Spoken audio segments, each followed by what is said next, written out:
ಎಲ್ರಿಗೂ ನಮಸ್ಕಾರ. ಮೈ ಒಪಿನಿಯನ್ಗೆ ಸ್ವಾಗತ. ಇವತ್ತು ನಾನು ಮತ್ತೊಂದು ಇಂಟ್ರೆಸ್ಟಿಂಗ್ ವಿಷಯದೊಂದಿಗೆ ನಿಮ್ಮ ಮುಂದೆ ಬಂದಿದ್ದೇನೆ. ಈ ವಿಷಯ ಆಟೋಗೆ ಸಂಬಂಧಪಟ್ಟಿತ್ತು.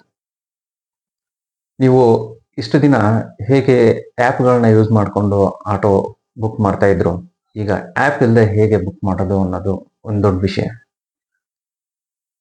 ಈಗ ನೀವು ಆ್ಯಪ್ ಇಲ್ಲದೆ ಕೂಡ ಆಟೋನ ಬುಕ್ ಮಾಡಬಹುದು. ಹೇಗೆ ಅಂತೀರಾ?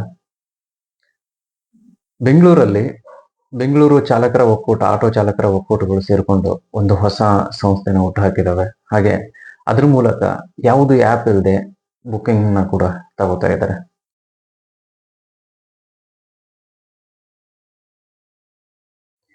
ಈ ಸಂಸ್ಥೆಯ ಹೆಸರು ಬಂದು ನಗರ ಮೀಟರ್ಡ್ ಆಟೋ ಅಂತ. ಇದರಲ್ಲಿ ನೀವು 2 ತರ ಬುಕ್ಕಿಂಗ್ ಮಾಡ್ಬೋದು. ಒಂದು, ಅವ್ರದ್ದೊಂದು ವಾಟ್ಸಪ್ ನಂಬರ್ ಇದೆ, ಅದಕ್ಕೆ ಹಾಯ್ ಅಂತ ಕಳಿಸಿದ್ರೆ ಅವರು ನಿಮಗೆ ಲೊಕೇಶನ್ನ ಕೇಳ್ತಾರೆ, ಪಿಕಪ್ ಲೊಕೇಶನ್. ನೀವು ನಿಮ್ಮ ಲೊಕೇಶನ್ನ ಶೇರ್ ಮಾಡಿದ್ರೆ ನಿಮ್ಮ ಮನೆಗೆ ಬಂದು ಅವ್ರು ನಿಮ್ಮ ಪ್ರೆಸೆಂಟ್ ಲೊಕೇಶನ್ಗೆ ಬಂದು ನಿಮ್ಮನ್ನ ಪಿಕಪ್ ಮಾಡ್ತಾರೆ. ಹಾಗೆ ಅವರೊಂದು ವೆಬ್ಸೈಟ್ ಕೂಡ ಇದೆ, nagara.com ಅಂತ ಹೇಳಿ. ಅದಕ್ಕೂ ನೀವು ಲಾಗಿನ್ ಆಗ್ಬೋದು. ಲಾಗಿನ್ ಆಗಿ ನಿಮ್ಮ ಪ್ರೆಸೆಂಟ್ ಲೊಕೇಶನ್ ಆಮೇಲೆ ನೀವು ಹೋಗೋ ಲೊಕೇಶನ್ನ ನೀವು ಅದರಲ್ಲಿ ಶೇರ್ ಮಾಡಿದ್ರೆ ನಿಮ್ಮನ್ನ ಅವರು ನೀವು ಹೋಗೋ ಸ್ಥಳಕ್ಕೆ ಡ್ರಾಪ್ ಮಾಡ್ತಾರೆ. ಬಟ್ ಚಾರ್ಜ್ ಯಾವ ರೀತಿ ಮಾಡ್ತಾರೆ ಅಂತೀರ? ಇದೇ ನಾವು ಹ್ಯೂಜ್ ಡಿಫ್ರೆನ್ಸ್ ನ ಮಾಡೋದು. ನೀವು ಆ್ಯಪ್ ಮೂಲಕ ಬುಕ್ ಮಾಡಿದಾಗ ನಿಮಗೆ ಬೆಳಿಗ್ಗೆ ಒಂದು ರೇಟ್ ಇರುತ್ತೆ, ಮಧ್ಯಾಹ್ನ ಒಂದು ರೇಟು, ಪೀಕ್ ಅವರ್ಸ್ ಅಲ್ಲಿ ಮತ್ತೊಂದು ತಗೋತಾರೆ. ಯಾವುದಕ್ಕೂ ಒಂದು ಫಿಕ್ಸ್ಡ್ ಆಗಿರೋ ರೂಲ್ಸ್ ರೆಗ್ಯುಲೇಷನ್ಸ್ ಹಾಗೆ ಫಿಕ್ಸ್ಡ್ ಪ್ರೈಸಿಂಗ್ ಅದು ಏನು ನೀವು ನೋಡೋದಿಲ್ಲ. ಹಾಗೆ ಇದನ್ನ ಕಂಟ್ರೋಲ್ ಮಾಡೋದು ಯಾರು ಕಂಟ್ರೋಲ್ ಮಾಡೋಕೆ ಪ್ರಯತ್ನನೂ ಮಾಡಿಲ್ಲ. ಸೊ ಇದನ್ನೆಲ್ಲ ಅವಾಯ್ಡ್ ಮಾಡೋದಕ್ಕೆ ಇದರಲ್ಲಿ ನೀವು ಒಂದು ಗಮನಿಸಬೇಕು, ಅವರು ಪೀಕ್ ಅವರ್ಸ್ ಅಲ್ಲಿ ಜಾಸ್ತಿ ತಗೋತಾರೆ ಆ್ಯಪ್ ಕ್ರಿಯೇಟರ್ಸ್ ಅಂತ ಹೇಳಿ ಅದೇ ರೀತಿ ಹೆಚ್ಚಿನ ಹಣವನ್ನ ಆಟೋ ಚಾಲಕರಿಗೆ ನೀಡ್ತಾರೆ ಅನ್ನೋದು ಇಲ್ಲ. ಅವ್ರಿಗೆ ಎಷ್ಟು ಕೊಡಬೇಕು ಅಷ್ಟೇ ಕೊಡ್ತಾರೆ, ಹೆಚ್ಚಿನ ಲಾಭವನ್ನು ತಾವು ಮಾಡ್ಕೊತಾರೆ. ಈಗ ಹೆಚ್ಚು ಆಟೋ ಡ್ರೈವರ್ಗಳ ಒಂದು ಕಂಪ್ಲೇಂಟ್ ಏನಾಗಿತ್ತು ಅಂದ್ರೆ, ನಾವು ದುಡಿಯೋದಕ್ಕಿಂತ ಹೆಚ್ಚು ಕಮಿಷನ್ನೇ ಕೊಡ್ತಾ ಇದೀವಿ, ಯಾರು ನಮಗೆ ಸಹಾಯಕ್ಕೆ ನಿಲ್ತಾ ಇಲ್ಲ. ಅವ್ರೇನೋ ಪ್ಲಾಟ್ಫಾರ್ಮ್ ಕೊಡ್ತಾ ಇದ್ದಾರೆ, ಆ ಪ್ಲಾಟ್ಫಾರ್ಮ್ ನಮ್ಗೆ ಯೂಸ್ ಆಗ್ತಾ ಇದೆ, ಬಟ್ ಹೆಚ್ಚಾಗಿ ನಮ್ಮಿಂದ ಕಮಿಷನ್ ವಸೂಲಿ ಮಾಡ್ತಾ ಇದ್ದಾರೆ ಅನ್ನೋದು ಅವರ ಆರೋಪ ಆಗಿತ್ತು. ಒಂದು, ಅವರಿಗೆ ಜಾಸ್ತಿ ಕಮಿಷನ್ ತಗೋತಾರೆ ಅವರಿಂದ, ಹಾಗೆ ಕಸ್ಟಮರ್ ಕಡೆಗೂ ಜಾಸ್ತಿ ದುಡ್ಡನ್ನ ತಗೋತಾರೆ. ಸೊ ಇದೆಲ್ಲ ಅವಾಯ್ಡ್ ಮಾಡೋದಕ್ಕೆ ಅಂತ ಹೇಳಿ ಆಟೋ ಡ್ರೈವರ್ಸ್ ಯೂನಿಯನ್ ನಿರ್ಧಾರ ಮಾಡುತ್ತೆ. ಸೊ ಆ ನಿರ್ಧಾರದ ಫಲವೇ ಇದು ನಗರ ಮೀಟರ್ಡ್ ಆಟೋ. ಇದರಲ್ಲಿ ನಿಮಗೆ ಚಾರ್ಜಸ್ ಯಾವ ರೀತಿ ಮಾಡ್ತಾರೆ ಅಂದ್ರೆ, ಫಸ್ಟ್ 2 ಕಿಲೋಮೀಟರ್ಸ್ 30 ರೂಪೀಸ್ ಆಗಿರುತ್ತೆ. ನೀವು ಒಂದು 10-15 ವರ್ಷದ ಹಿಂದೆ ನೋಡಿದ್ರೆ 2014 ಮುಂಚೆ ಯಾವಾಗ ಓಲಾ ಕ್ಯಾಬ್ ಶುರುವಾಯ್ತು, ಅದಾದ್ಮೇಲೆ ಆಟೋ ಕೂಡ ಶುರುವಾಯ್ತು. ಈ ಓಲಾ ಇಂದ ನೆಕ್ಸ್ಟ್ ಊಬರ್ ಬಂತು, ಹಾಗೆ ನಮ್ಮ ಯಾತ್ರಿ ಅನ್ನೋದು ಬಂತು, ಹಾಗೆ ರ್ಯಾಪಿಡೋ, ಈಗ ಸುಮಾರು ಆ್ಯಪ್ಗಳಿದಾವೆ.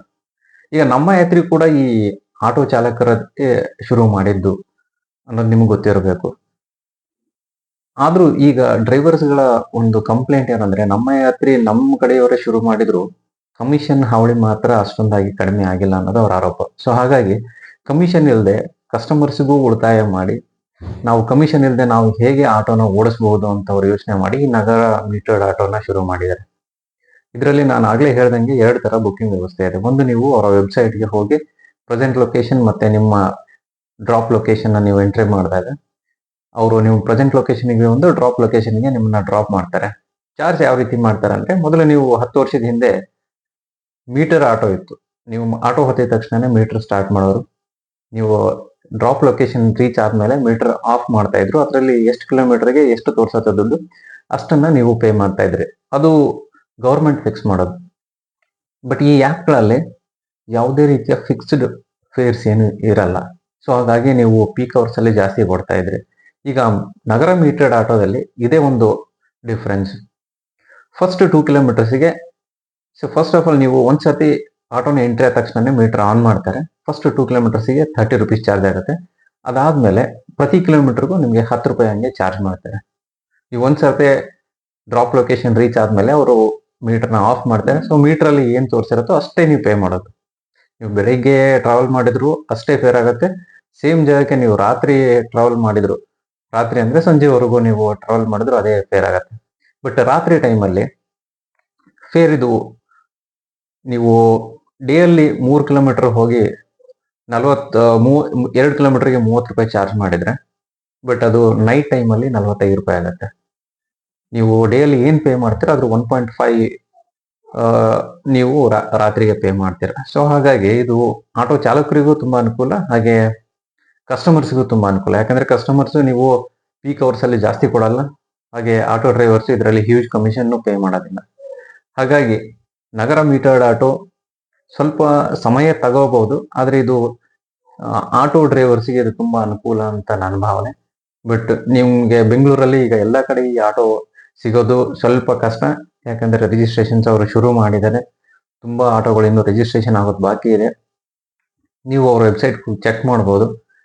ಆಟೋ ಅವೈಲೇಬಲ್ ಇದ್ರೆ ಈಸಿಯಾಗಿ ನಿಮ್ಗೆ ಸಿಗತ್ತೆ, ಹಾಗೆ ಮೀಟರ್ ಪ್ರಕಾರ ನಿಮ್ಮಿಂದ ಅವರು ಹಣನೂ ಪಡೀತಾರೆ. ಸೊ ಎಲ್ಲ ಗ್ರಾಹಕರಲ್ಲಿ ನಂದೊಂದು ವಿನಂತಿ, ಸೊ ಆ್ಯಪ್ ಮೂಲಕ ನೀವು ಬುಕ್ ಮಾಡೋರು ಯಾಕೆ ನೀವು ನಗರ ಮೀಟರ್ಡ್ ಆಟೋನ ಒಂದ್ಸತಿ ಟ್ರೈ ಮಾಡಬಾರ್ದು? ಅದರಿಂದ ಆಟೋ ಚಾಲಕರಿಗೂ ಅನುಕೂಲ, ಹಾಗೆ ನಿಮಗೂ ಅನುಕೂಲ. ಸೊ ಈ ವಿಷಯ ನಿಮಗೆ ಇಷ್ಟ ಆಗಿದೆ ಅಂತ ಭಾವಿಸ್ತೀನಿ. ಹಾಗೆ ಇದೇ ತರಹದ ಮತ್ತಷ್ಟು ಸುದ್ದಿಗಳೊಂದಿಗೆ ನಿಮ್ಮ ಮುಂದೆ ಬರ್ತೀನಿ. ಅಲ್ಲಿವರೆಗೂ ನಮಸ್ಕಾರ.